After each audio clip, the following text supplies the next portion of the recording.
What truly lies beneath the gilded crowns and flowing gowns of medieval queens?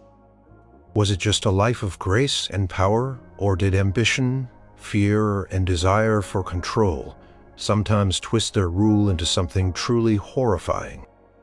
From the brutal Dark Ages to the cusp of the Renaissance, some women who held the highest power unleashed unimaginable cruelty. Number 9. Isabella I of Castile. The year is 1492, while the world remembers this year for a voyage across the Atlantic. On the Iberian Peninsula, Queen Isabella I of Castile, alongside her husband, Ferdinand II of Aragon, was cementing a legacy marked by an extreme form of religious persecution that would haunt generations. This was not a cruelty of direct personal violence in a dungeon, but a systemic, grand-scale suffering inflicted upon entire communities. Isabella's reign was defined by the Reconquista, the centuries-long effort to expel Muslim rule from Spain. After the fall of Granada, the last Moorish stronghold, in January 1492, a promise of religious freedom was initially extended to the conquered Muslim population. But this promise quickly dissolved. Isabella, deeply devout and convinced of her divine mission to unify Spain under a single Catholic faith, saw dissent as a threat to both her kingdom and her soul. She envisioned a Spain where every subject knelt before the same cross. This vision, however, was forged in fire and fear. The tool for this religious uniformity was the Spanish Inquisition, an ecclesiastical court that had been revived and empowered by Isabella and Ferdinand in 1478, long before Granada fell.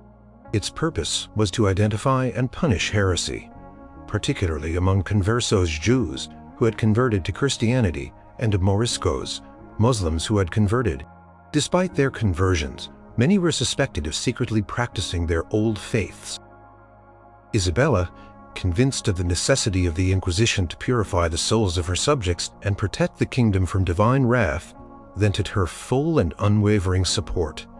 The methods of the Inquisition were terrifying. Suspects were often arrested based on secret denunciations. They were held in dark, isolated cells, sometimes for months or even years, without knowing the charges against them or who their accusers were. They were denied legal counsel. The goal was confession, and to achieve it, torture was frequently employed. The rack, the strappado, and water torture were common methods, designed to inflict agonizing pain without spilling blood, making it easier for the torturers to claim they had not truly maimed the accused. The Inquisition's courts operated with a cold, ruthless efficiency. Once a confession was extracted, whether true or false, the accused faced severe penalties. Their property was confiscated, their families ruined. They were publicly humiliated, dressed in a San Benito, a yellow penitential garment, and forced to march in public processions known as autos da fe. These acts of faith were elaborate, terrifying spectacles where sentences were announced and the condemned were paraded before the public. For those who refused to confess or who were deemed unrepentant heretics, the ultimate punishment awaited: burning at the stake. These executions were carried out not by the church directly, but by the secular pluralities. Often, with Isabella's explicit approval, condemned were tied to wooden posts, often gagged to prevent them from speaking defiance, and then consumed by flames. The smoke from these pyres stained the skies across Spain, a grim testament to the Queen's zealous vision of religious purity.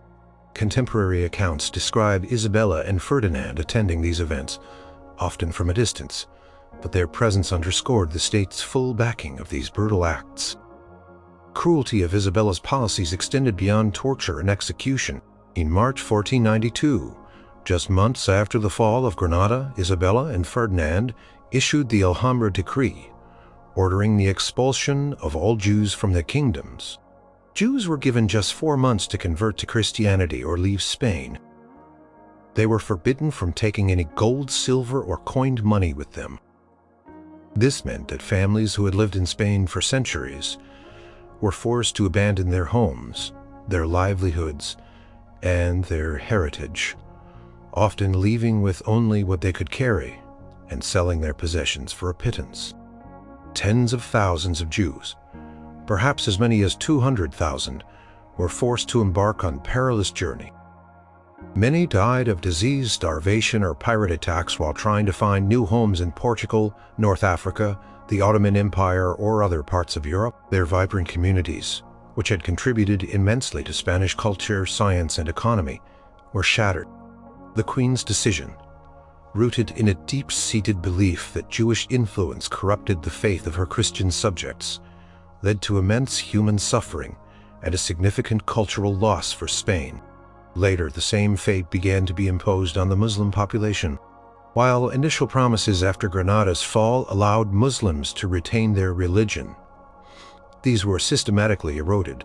Forced conversions became common, and by the early 16th century, the option of converting or leaving was also extended to Muslims. Those who remained and outwardly converted but secretly practiced Islam faced the wrath of the Inquisition. The Mudiyar mosques were converted into churches, Arabic texts were burned, and traditional Islamic practices were outlawed.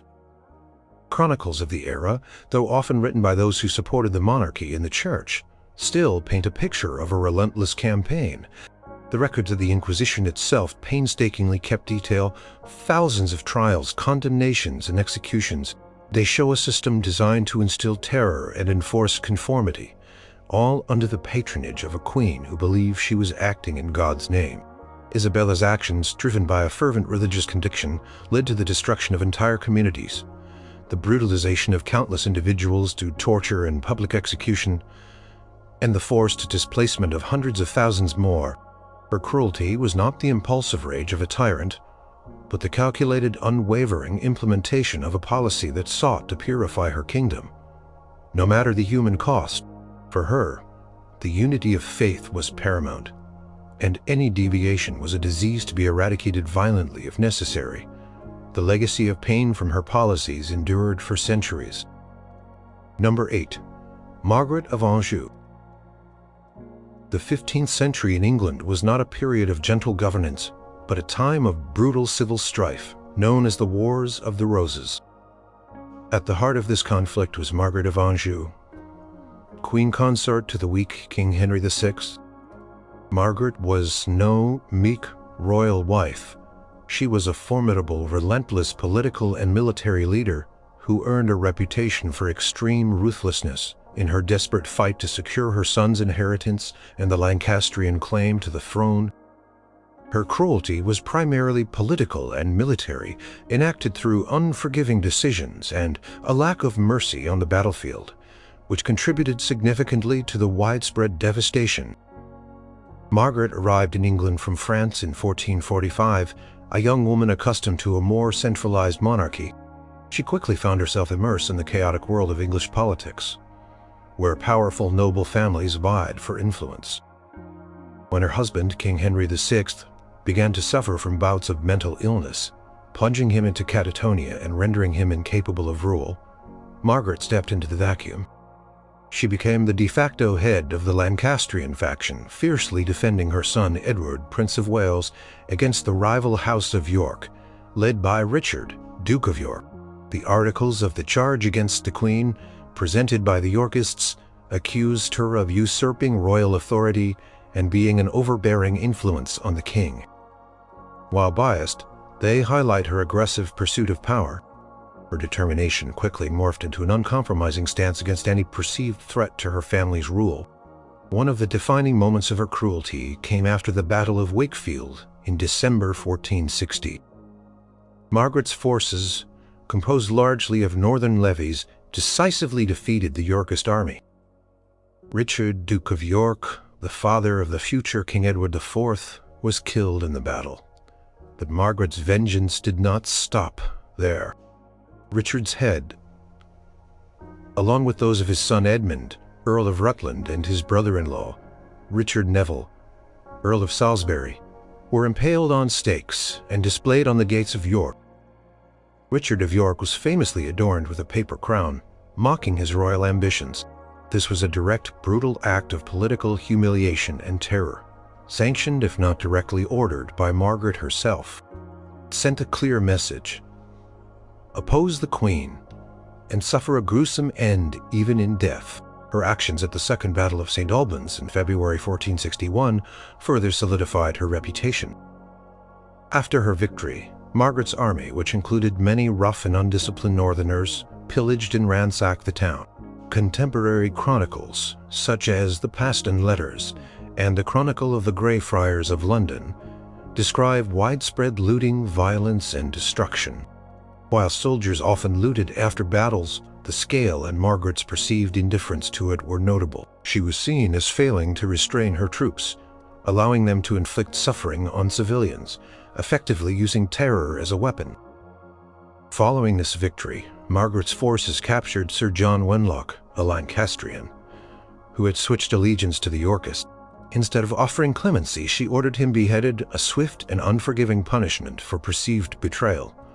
Her approach to turncoats was simple and brutal. No mercy.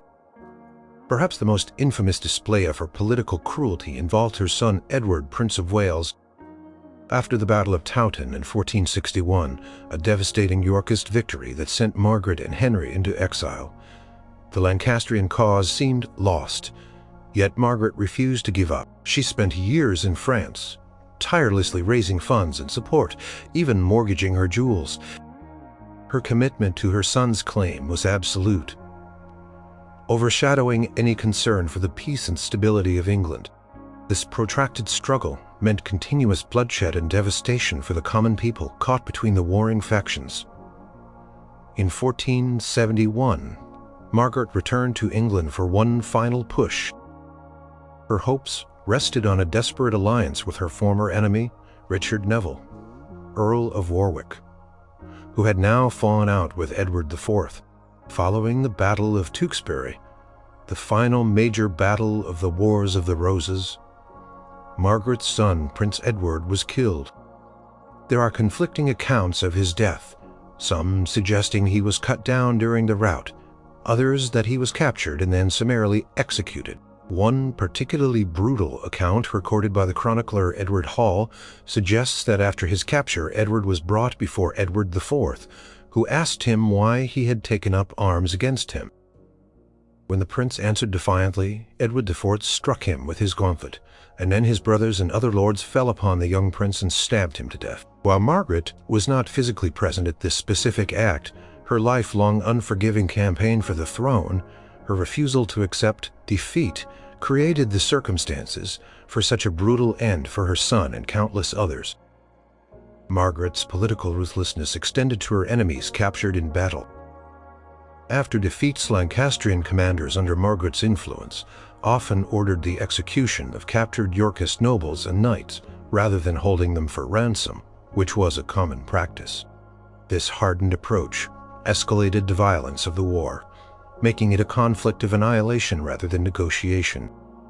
The no-quarter policy, which became increasingly prevalent, meant that even surrendering opponents were often killed, turning battlefields into slaughterhouses. Contemporary chronicler John Blakeman, writing about the perceived decline of the king's governance, indirectly attributed the harshness of the Lancastrian government to Margaret's strong hand. He spoke of how the rule became more severe under her influence, leading to widespread discontent and opposition. Margaret of Anjou was a queen who understood the brutal realities of power in her era. She did not shrink from the bloodiest decisions if she believed they served her cause. Her determination, while admirable to some, manifested as an uncompromising cruelty that prolonged the devastating civil war, leading to untold suffering, public executions, and a legacy of terror that marked her as a formidable and feared figure. Her refusal to compromise, her relentless pursuit of power, and her willingness to unleash violence earned her a place among those queens whose actions left a trail of immense human misery. Number 7. Joanna I of Naples.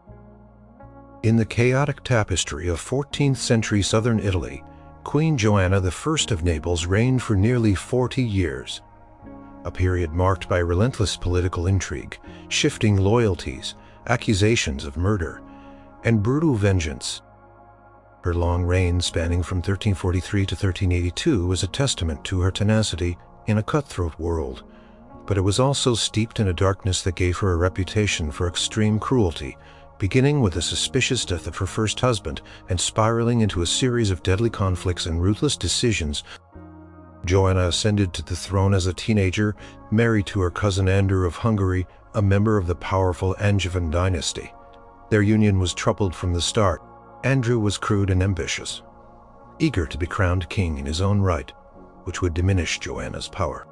Tension between them escalated dramatically, culminating in the horrific events of September 18, 1345.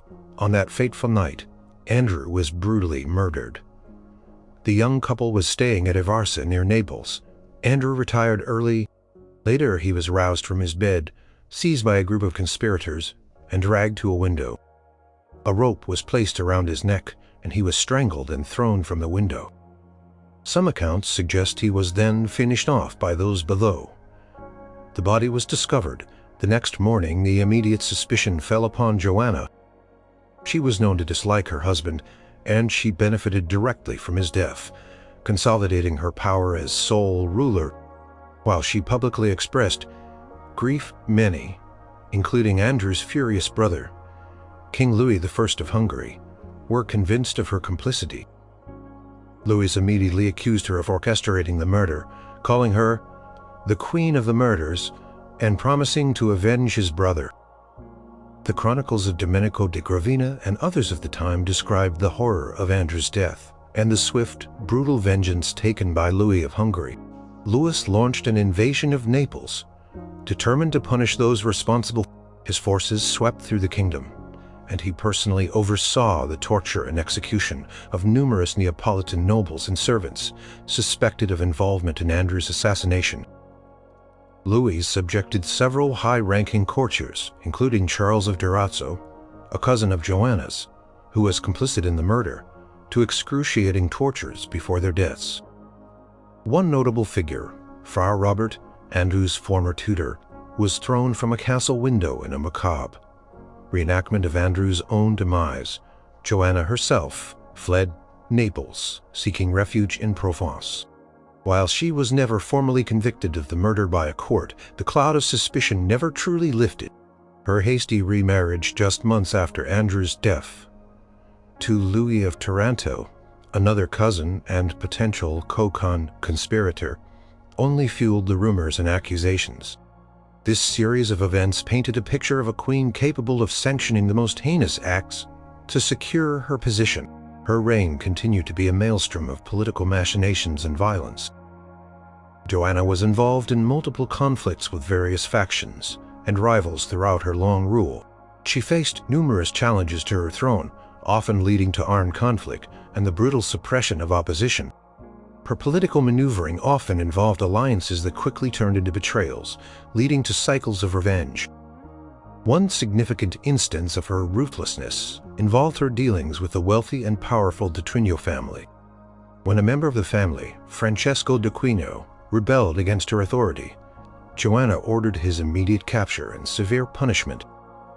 The details from historical accounts describe his estate being seized and his family members being imprisoned. Truding her uncompromising stance against any challenge to her power, the example was meant to deter further rebellion, a common tactic in medieval kingship, but applied with chilling effectiveness by Joanna. Later in her reign, the Great Schism in the Catholic Church led to a new level of political turmoil. Joanna supported Pope Clement VII, who resided in Avignon, against Pope Urban VI in Rome. Urban VI, seeking to consolidate his power and punish Joanna for her alignment with his rival, excommunicated her and declared her throne forfeit. He then backed Charles of Durazzo, another cousin, as the rightful king of Naples. This decision plunged Naples into another brutal war. Charles, who was also Andrew's nephew and a key figure in the earlier conspiracies, invaded the kingdom. Joanna, by this point, was older but no less determined.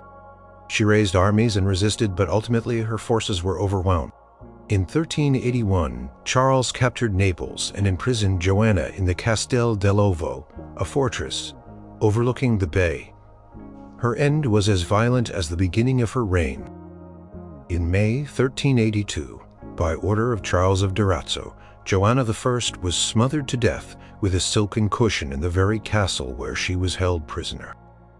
This act mirrored the manner of Andrew's death, a brutal full circle of vengeance. Charles, now King Charles III of Naples, claimed he was avenging Andrew, bringing to a definitive close a reign characterized by extreme political violence, the suspicious death of a husband, and a constant, ruthless struggle for power that left a trail of execution, assassinations, and devastation across the Kingdom of Naples.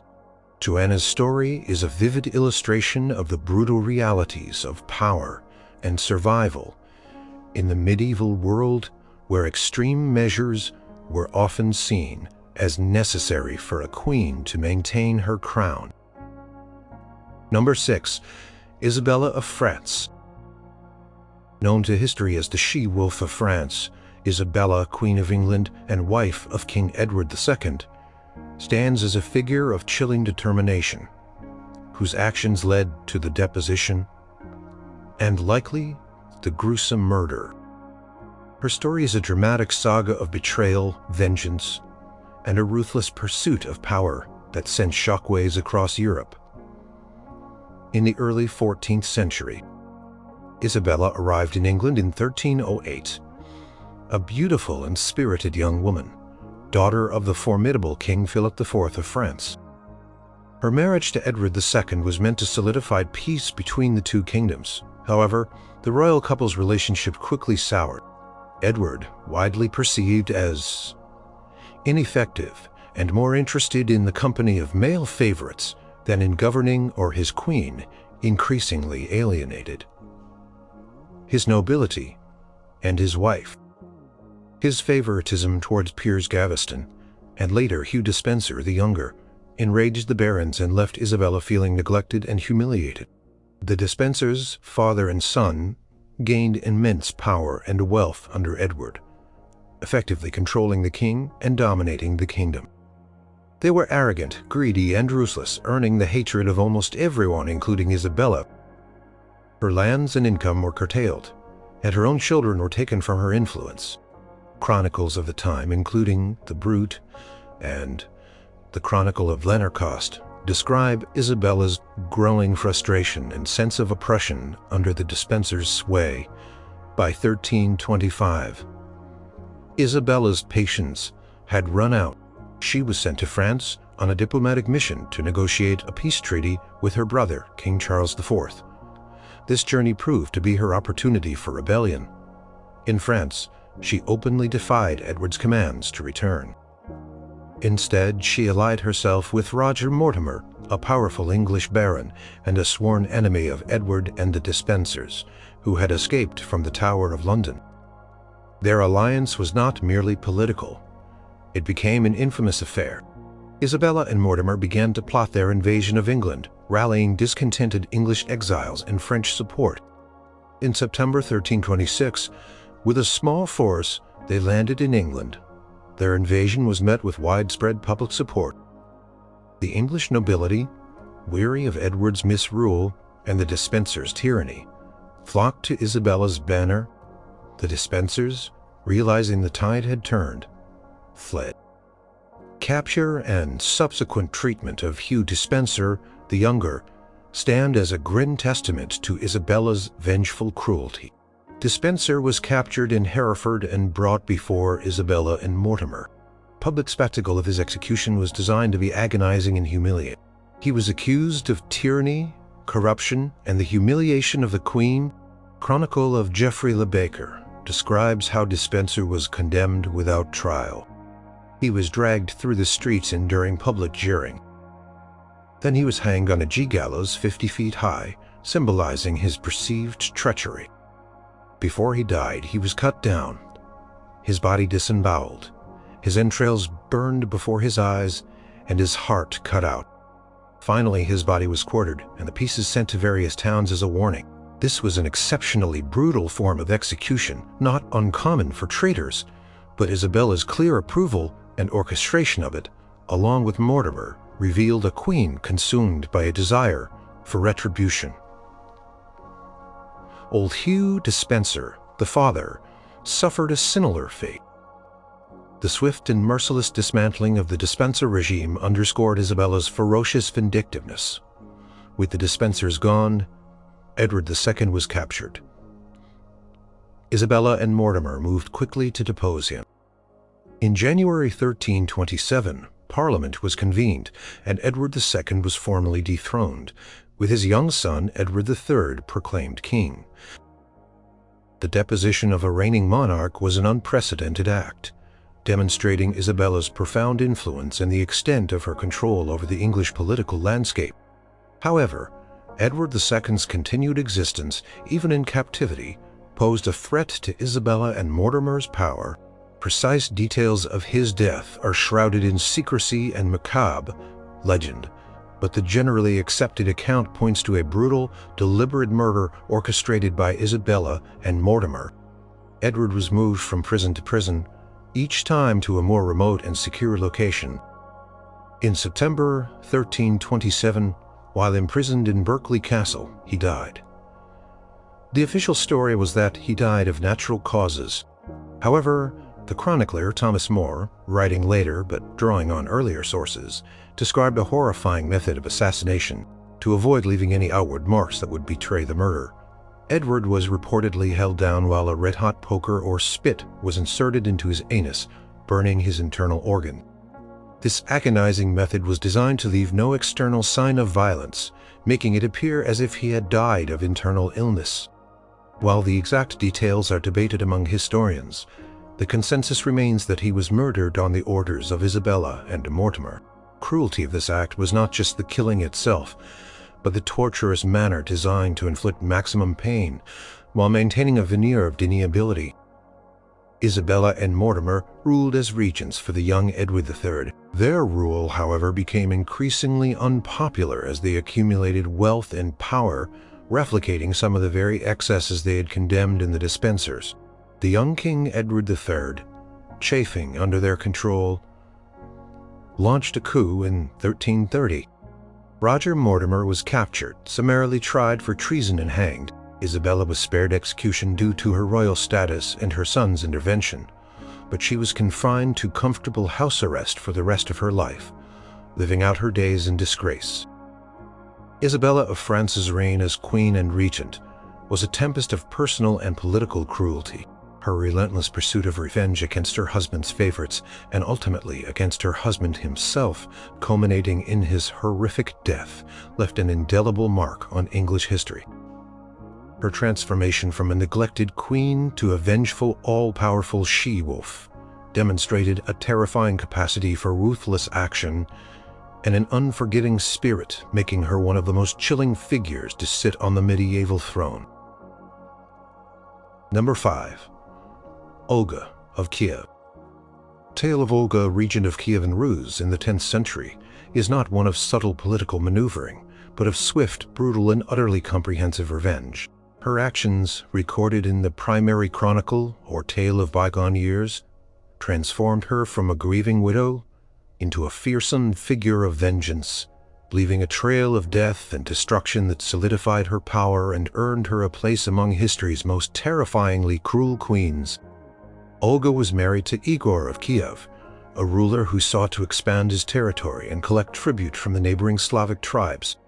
In 945 AD, Igor went to collect tribute from the Drevlians, a people known for their fierce independence. Igor, however, made the fatal mistake of attempting to collect tribute a second time. Within a short period, an act the Drevlians considered an outrage. The Drevlians rose up and captured Igor. Their method of execution was horrifying. They reportedly bent down 2 birch trees to his legs, tied him to them, and then released the trees, tearing his body apart. When news of Igor's brutal death reached Kiev, Olga's grief quickly turned into a cold, calculated fury. Her young son, Sviatoslav, was too young to rule, so Olga became regent. The Drevlians, believing they had successfully eliminated their oppressor, then compounded their mistake by sending messengers to Olga Their proposal was audacious.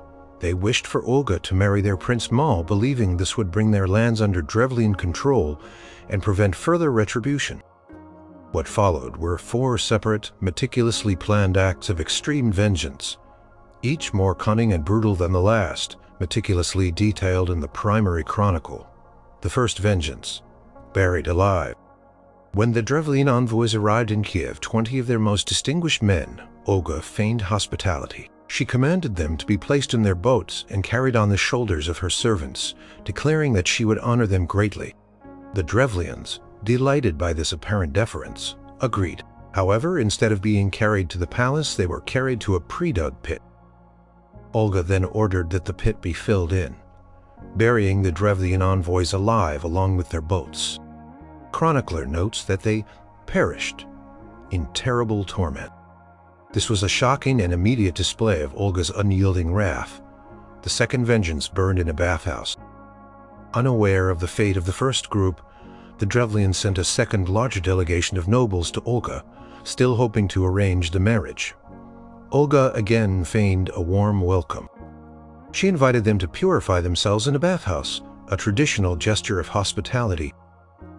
Once the Drevlians were inside, enjoying the steam and warmth, Olga ordered the doors locked. Her servants then set the bathhouse ablaze. The Drevlians were burned alive within the wooden structure, screaming in agony as the flames consumed them. This act was a further, more widespread act of murder, demonstrating Olga's capacity for deception and wholesale slaughter. The third vengeance, the feast of drink, and the sword. Still unsatisfied, and with the Drevlian leadership severely depleted but not entirely eliminated, Olga then traveled to the Drevlian lands herself, specifically to the town of Iskorostan, where her husband had been murdered. She announced her intention to hold a funeral feast, or trizna, over Igor's grave, a customary practice. The remaining Drevlian elders and warriors, eager to reconcile and still oblivious to the full extent of Olga's intentions, gathered for the feast. Olga plied them with vast quantities of mead, getting them hopelessly drunk. Once the Drevlians were intoxicated and incapacitated, Olga gave the signal. Her warriors, who had been waiting for the opportune moment, fell upon the defenseless Drevlians, slaughtering some 5,000 of them. This was a calculated massacre, a betrayal of hospitality that left a devastating blow to the Drevlian military and leadership. The fourth vengeance, fire and pigeons. Olga's fury was not yet quenched. She returned to Kiev and gathered a large army, marching on Iskorostan, the Drevlian capital. The Drevlians, by now understanding the full extent of Olga's wrath, fortified their city and resisted. After a prolonged siege, Olga sent a message to the Drevlians, offering terms of peace. She demanded only a small tribute, 3 pigeons and 3 sparrows from each house. The Drevlians, exhausted by the siege and desperate for an end to the conflict, readily agreed, believing this a remarkably lenient demand. But Olga's plan was far from lenient. She instructed her soldiers to attach sulfur and tinder to the legs of the birds. At dusk, the birds were released. They flew back to their nests in Iskorostan, carrying the incendiary materials with them. As night fell, the city erupted in flames as the birds set fire to the wooden houses. The Drevlians, fleeing the inferno, were met by Olga's waiting army, who slaughtered them without mercy. Those who survived were captured and subjected to further cruelty. Some were killed, others enslaved, and many were forced to pay a heavy tribute. The city of Iskorostan was utterly destroyed. Olga's systematic and merciless vengeance established her as a ruler to be feared and respected. Her acts of cruelty, far from being condemned, were hailed in the chronicle as demonstrations of her wisdom and cunning. She established a firm system of tribute collection, ensuring the stability and power of Kievan Rus. Her reign, after this initial period of brutal retribution, was one of effective governance, legal reforms, and eventually her conversion to Christianity, earning her later veneration as a saint. But her initial period of rule stands as a chilling example of a queen who, driven by grief and a desire for absolute power, unleashed an unprecedented wave of calculated, multi-layered cruelty. Of Tom those who dared to defy her, the horrifying efficiency of her revenge remains a stark historical record. Number 4. Fredagund.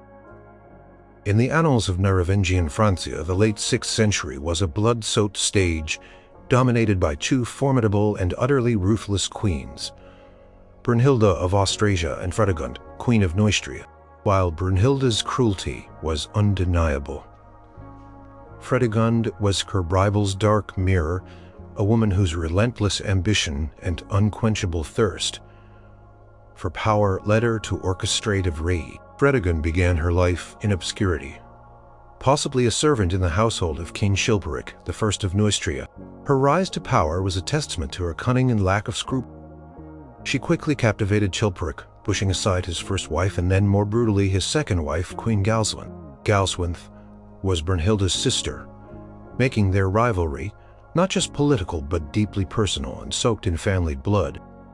Chronicler Gregory of Tours recounts that Galswinthe was found strangled in her bed around 568 AD. The suspicion immediately fell on Fredagund and Chilperic. This murder, a brutal act of ambition, set the stage for a decades-long vendetta between Fredagund and Brunhilda, a conflict that would tear Francia apart and leave countless dead. Fredagund's reign was characterized by a seemingly endless string of murders and assassinations, all meticulously planned to eliminate rivals and consolidate her power and that of her children. She was a master of political assassination, often employing poison or hidden blades.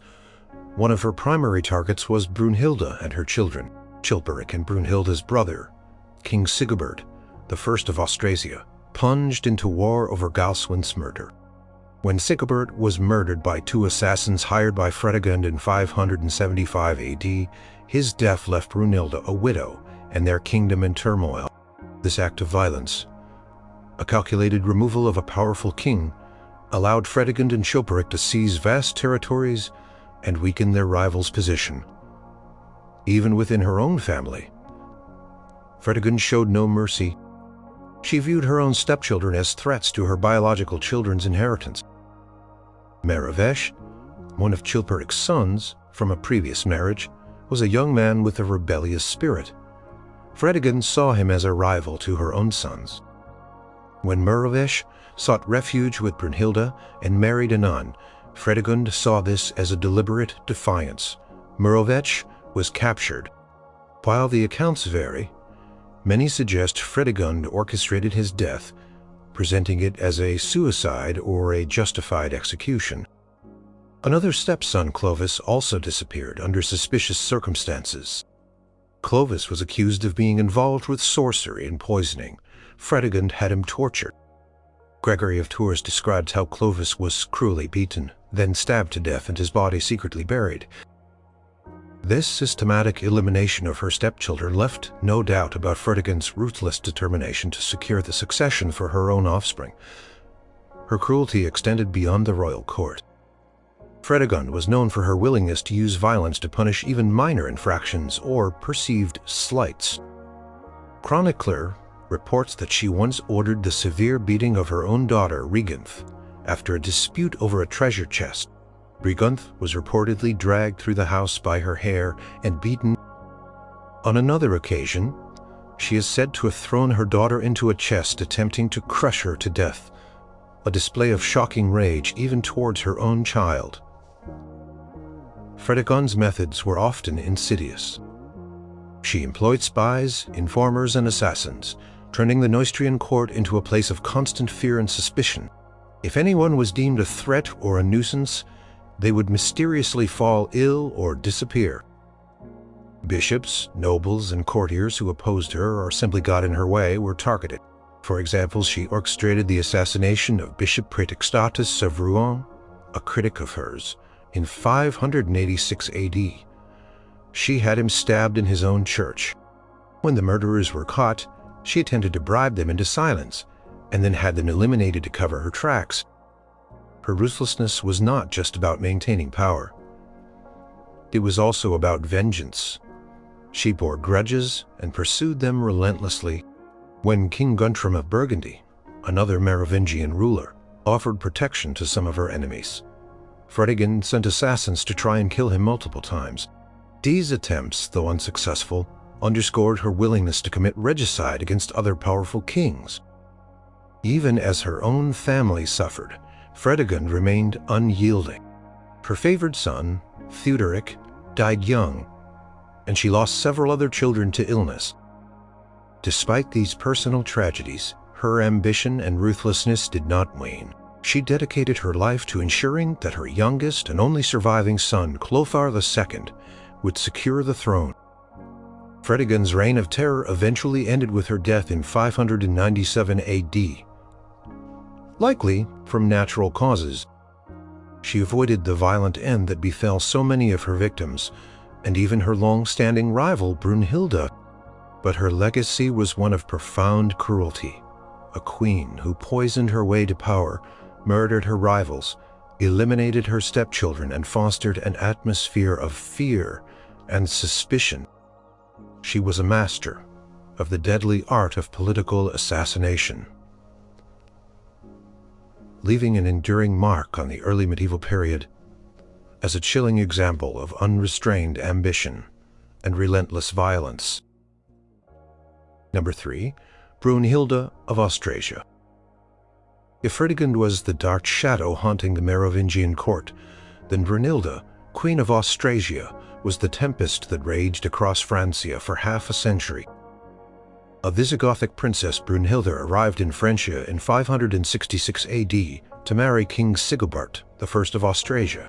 What began as a glittering marriage quickly descended into a decades-long bloody feud with her sister-in-law, Fredagund, and a relentless struggle for power that saw her preside over a brutal and violent reign, leaving a trail of murder, intrigue, and ruthless suppression that earned her a reputation for extreme cruelty. Brunhilda was a woman of intelligence, ambition, and iron will. After her sister Galswinthe was murdered, likely by Fredagund and King Chilperic I, Brunhilda sought vengeance. This act ignited the Merovingian civil wars, which would last for 40 years and become a defining feature of her life. From this point on, her actions were driven by a desperate struggle for survival and dominance, often employing extreme measures.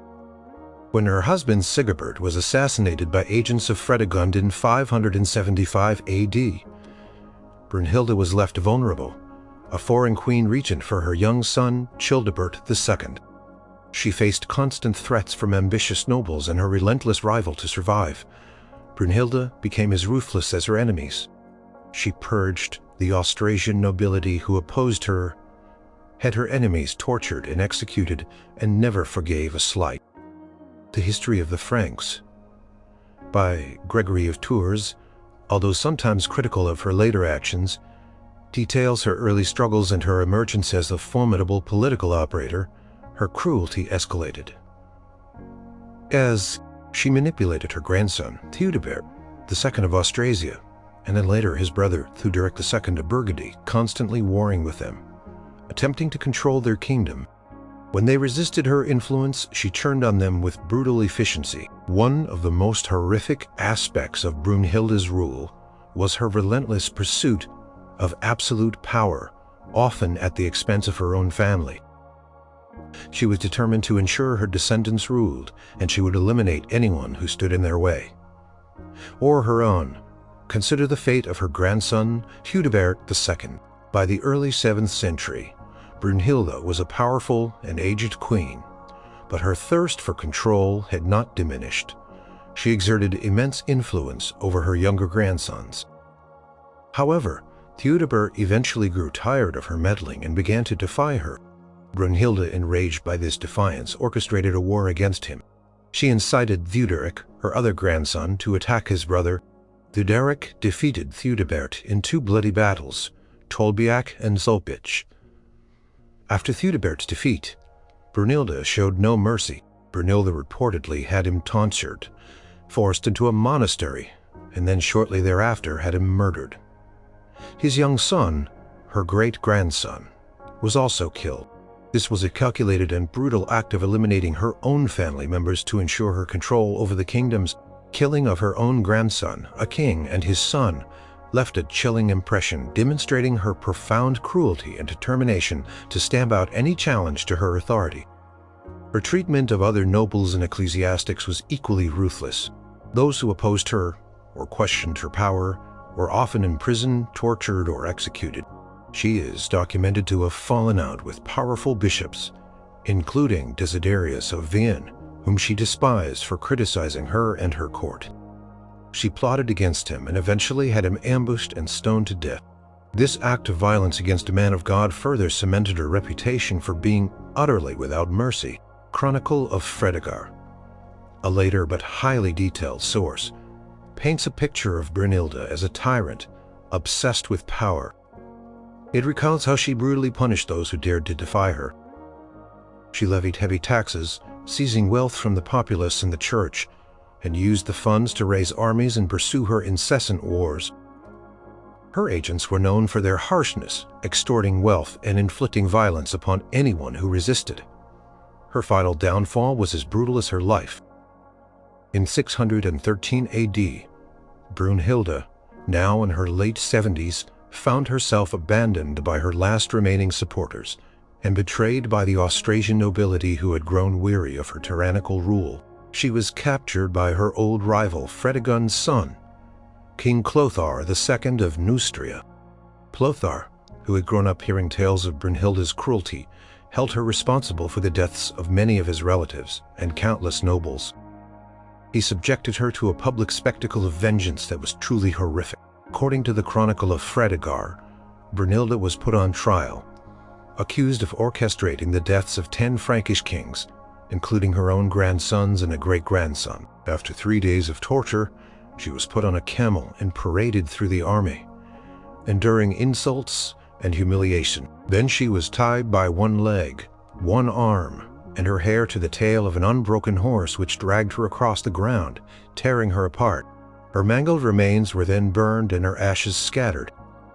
This agonizing and humiliating execution was a stark reflection of the cruelty she had inflicted throughout her long, violent life. Brunhilda of Austrasia, a woman of immense power and intellect, ultimately succumbed to the very ruthlessness she employed. Her reign, characterized by a relentless pursuit of vengeance and power, the murder of family members, the torture and execution of her enemies, and decades of brutal civil war, left a lasting legacy of terror and suffering. Number 2. Theodora. In the glittering yet brutal Byzantine Empire of the 6th century there, Empress Theodora rose from humble, even scandalous origins to become. Theodora's early life as an actress and possibly a courtesan gave her an intimate understanding of the harsh realities of life and the cutthroat nature of power.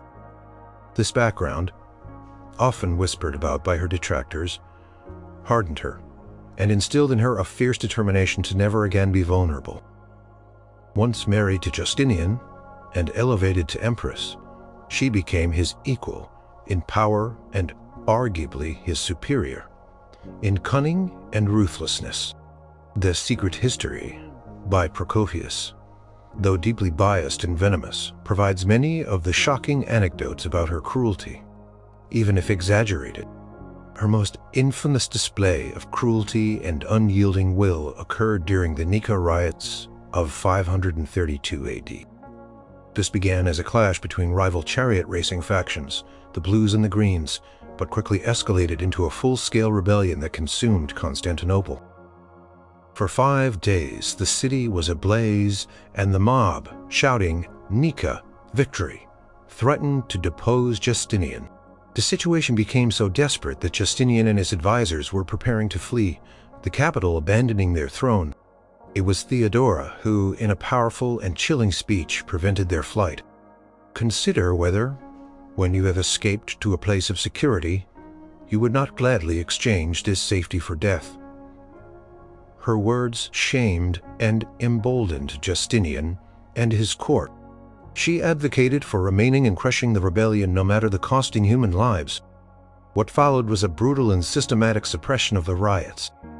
Theodora and Justinian ordered their most loyal generals, Belisarius and Narses, to lead their troops into the Hippodrome, where tens of thousands of rioters had gathered. The Hippodrome, a vast arena where chariot races usually entertained, became a slaughterhouse. The Imperial Guard, along with foreign mercenaries, sealed off the exits and then systematically massacred the trapped rioters. Estimates of the dead range from 30,000 to 50,000. This was not a chaotic street brawl. It was a premeditated, large-scale execution, a chilling display of state-sanctioned violence, orchestrated with Theodora's full support to maintain the imperial throne. Her resolve directly led to the massacre of an entire population.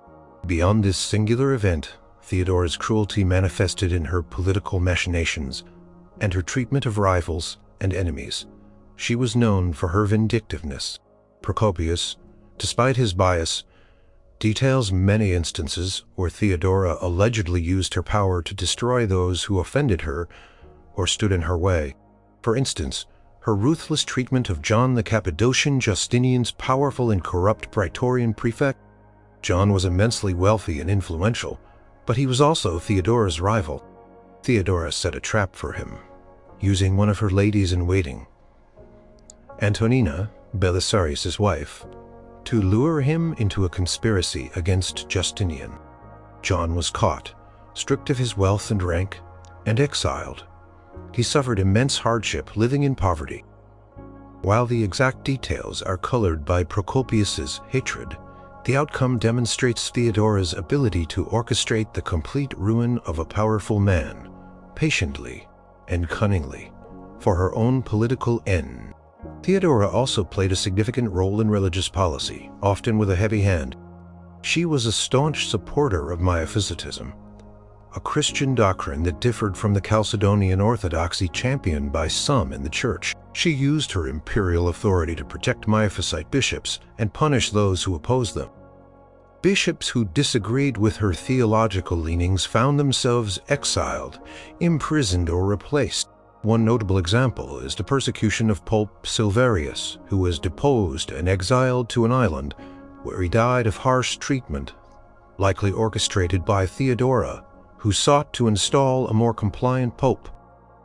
Her actions demonstrated a readiness to use imperial power to crush religious dissent and enforce her preferred theology.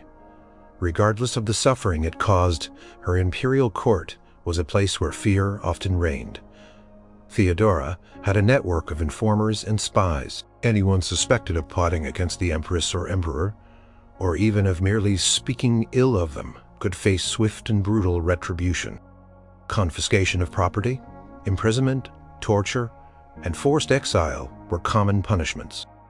Procopius speaks of a private dungeon beneath the imperial palace, where those who displeased Theodora were sent, never to be heard from again. While the precise details are hard to verify, the general atmosphere of dread associated with her power is well documented. Theodora's cruelty was not impulsive or unthinking. It was a calculated tool for maintaining and extending her power. She learned from her difficult past that mercy could be a weakness. Her determination to survive and rule, however, manifested as a willingness to inflict immense suffering on anyone who threatened her or her position. Theodora, the strong-willed co-empress, ensured her place in history, not just through her intellect and political acumen, but also through the sheer ruthlessness with which she wielded imperial power, leaving a lasting legacy. Number 1. Irene of Athens. In the labyrinthine politics of the Byzantine Empire, Empress Irene of Athens stands out as a figure of singular ambition and chilling cruelty, culminating of her own son to seize absolute power. Her story, unfolding in the late 8th century, is a stark testament to the lengths to which a medieval queen would go to secure her crown, making her arguably the most terrifyingly cruel queen of the medieval era. Irene arrived in Constantinople as a young orphan from Athens, marrying Emperor Leo IV in 769 AD. After Leo's death in 780 AD, she became regent for her young son, Constantine VI, who was then only 10 years old. Her regency was fraught with challenges. She faced constant opposition from powerful eunuchs and military factions, who resented her authority and her promotion of iconoclasm, the veneration of icons which her late husband had opposed. She skillfully outmaneuvered her rivals, purging the imperial court and military of those disloyal to her. She used exiles, imprisonment, and even torture to consolidate her power. Theophanes, the confessor, a contemporary chronicler, details her fierce determination and the swiftness with which she dealt with opposition. As Constantine VI grew older, he naturally began to assert his own authority, seeking to rule in his own right. The mother-son relationship, once outwardly cooperative, devolved into a bitter power struggle. Constantine was supported by factions who desired an adult male emperor and resented Irene's continued grip on power. Irene, however, was unwilling to relinquish the imperial reins. She saw her son as a threat, not merely to her position, but to her life. Knowing that dethroned regents rarely lived peacefully, the conflict escalated dramatically. In 790 AD, Constantine, with the support of the army, successfully asserted himself and confined Irene to her palace, depriving her of her regency powers. This was a direct challenge to her supremacy, and Irene, ever the schemer, did not accept defeat. She began to plot her return to power, subtly cultivating support among the palace eunuchs, and within the church she was successful in her machinations. Within 2 years, Irene had managed to regain significant influence. She persuaded Constantine to recall her to the palace, and even reinstate her as co-empress, a title she had held briefly before her confinement. This was a critical mistake on Constantine's part, showing either his naivete or his deep filial attachment. Once back in a position of power, Irene moved with terrifying speed and precision. She had loyalists strategically placed throughout the court and the army. In 797 AD, the final brutal act of her ambition unfolded. Constantine, who had taken refuge in the imperial palace, was captured by Irene's agents. He was dragged to the Porphyra chamber, the very room where emperors were born, symbolic of his royal lineage. There, in a truly horrifying act, Irene ordered her son to be blinded. The act of blinding was a common Byzantine punishment for political rivals, as it rendered a person unfit to rule. But for a mother to order it against her own child was seen as an unspeakable atrocity. Chronicler Theophanes recounts the ghastly details, and they arrested him and carried him away to the Porphyra, and there they put out his eyes with such violence that he all but died. The blinding was carried out with extreme brutality, leaving Constantine permanently disfigured and incapacitated. He reportedly lingered for days after the ordeal, his fate a grim warning to anyone who would cross Irene. With her son brutally removed from power, Irene now ruled as sole empress. This was an unprecedented situation. She was the first woman in Byzantine history to rule without a male co-emperor, adopting the masculine title Basileus, emperor, instead of Basilissa, empress. Her coinage bore her image as Irene Basilis. Her absolute power was founded on the mutilated body of her own son. Her subsequent reign was marked by continued ruthlessness. She executed or imprisoned many of her son's former supporters.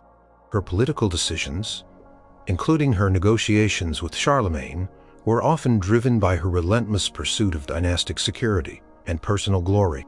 She continued to use spies and agents to root out dissent, maintaining a climate of fear. Irene's ambition ultimately led to her downfall. Her rule as sole empress was precarious. The Western Church refused to recognize her as emperor, seeing the throne as vacant, and thus crowning Charlemagne as Holy Roman Emperor in 800 AD. Within her own court, powerful factions eventually conspired against her.